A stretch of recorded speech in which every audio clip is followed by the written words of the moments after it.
I love the fantasy genre, and there is nothing I hate more than literary snobs. I want to tell you about an author that I love.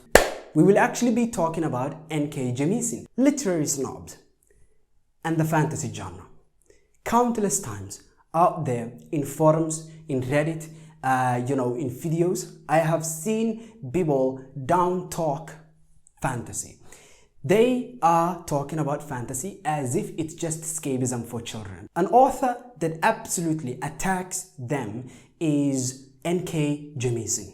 And she does this in two ways. In fact, the two ways she does this are actually her two best qualities. And so let's talk about the first one, which is the fantasy genre is not serious literature. In other words, my favorite book from N.K. Jemisin, which is the first book in a trilogy called Broken Earth. You can read it right now. You can pick it up now, just right now. Do it. In the 5th season, okay, we have a protagonist called Damaya. Basically, Damaya has magical powers. She goes to a magical school called the Fulcrum. Now, pay attention here. What do you see? What are you reading? You are reading fantasy. Why? Because we have a child who has magical powers and they go to a magical school. To rephrase, basically you have Harry Potter, you have all of these different stories where someone who is different from the general population goes to a magical school. It is nothing special and should not be special, and because the point is fantasy can be used to explore literary subjects, heavy thematic subjects, and specifically fantasy tropes can be used to explore heavy thematic subject. Damaya, as she is progressing through her life, basically she graduates from the school and she becomes a very established person, and she takes up the name Cyanide. Damaya ends up having to kill one of her children. It is a very tragic event, and do you know why that is happening? Because she prefers, because remember, Damaya herself has magical powers.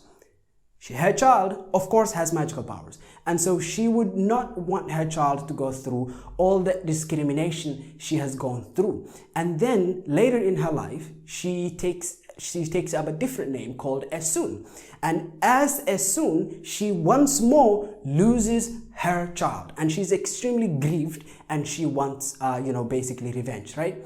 And you have to understand what happened to Damaya here. She is suffering loss and she is grieving because of that loss. And so as the story progresses, N.K. Jemisin is exploring the concept of grief, the concept of loss of a loved one, which is an extremely heavy subject. But the second one, which I think is far more crucial, and I can relate to myself, is discrimination. And the reason why I say this is because, in the story, Damaya cannot change the magical powers, because she cannot just get rid of who she is. She cannot just, rip the magical powers out of herself and look at everyone and tell them, hey, everyone, I don't have magical powers. Please don't discriminate against me. Please don't be a racist piece of shit.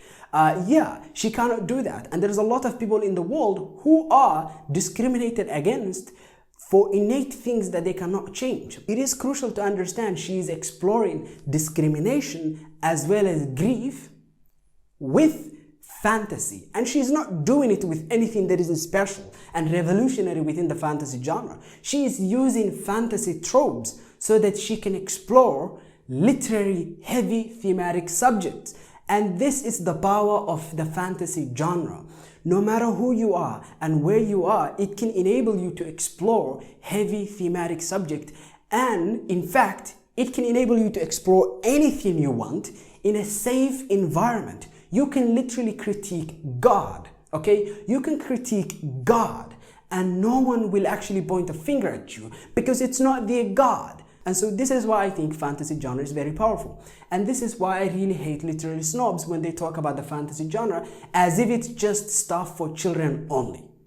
That is a false generalization. That is a generalization that is based on complete BS. And here is an author that completely disproves that, because N.K. Jemisin uses fantasy tropes, in conclusion, to explore and to needle heavy themes with such precision that I was blown away. Number two, when snobs talk about the fantasy genre, oftentimes they will say the fantasy genre does not have good prose. There are few authors that I know that are famous for their prose within the fantasy genre that already disprove this particularly weird assumption and generalization. Patrick Rothfuss is actually, well, not one of my favorite fantasy authors, but his prose is very, very good, okay? Joe Abercrombie, which we've talked, don't watch that video. I made a huge mistake and I really didn't spend enough time talking about Joe Abercrombie. But in that particular video, I should have mentioned, and in fact, I have cut 5 minutes where I was talking about Joe Abercrombie's dialogue. And now we come back full round. In this particular video, N.K. Jemisin is the author that attacks this particular criticism of the fantasy genre because she has a remarkable voice. She doesn't only have a remarkable voice, she has a remarkable ability to describe everything. And you see, unlike a lot of authors out there, I feel like when I'm reading her books, basically, she feels like someone you could have a conversation with. Her voice is very conversational, it's very cozy, it's very nice, and it is very beautiful. So, we have finally arrived at the conclusion, and it's that the fantasy genre is actually a genre that enables you to do whatever you want. Number one. Number two, N.K. Jemisin is awesome and you should read her books, okay? You should pick up the 5th season. It is the first book in a trilogy and it is one of the best written trilogies. In fact, it's so good it won a Hugo Award 3 consecutive years. No one has ever done that in the history of mankind except N.K. Jemisin, okay? And so N.K. Jemisin is the goddess that is saving me and saving my life with amazing books, and I recommend that you pick up her books. By the way, sorry for the spoiler, because to talk about why she is I basically spoiled a really, really nice reveal, okay? So I'm sorry for that, but the books are awesome and they're enjoyable for the pages. When you are reading the pages, as you are flipping, every page is awesome. And so go read the 5th season. I really recommend this book. And hey, tell me any other fantasy authors you would like me to talk about. They have to be a fantasy author though. I'm mainly a fantasy reader and this channel talks a lot about fantasy books. So yeah, that's what's up. Tell me what you think and have a nice day. Oh yeah, I just forgot. Subscribe, yeah, subscribe, like the video. Have a nice day. Okay. Dude, I need lunch. Oh.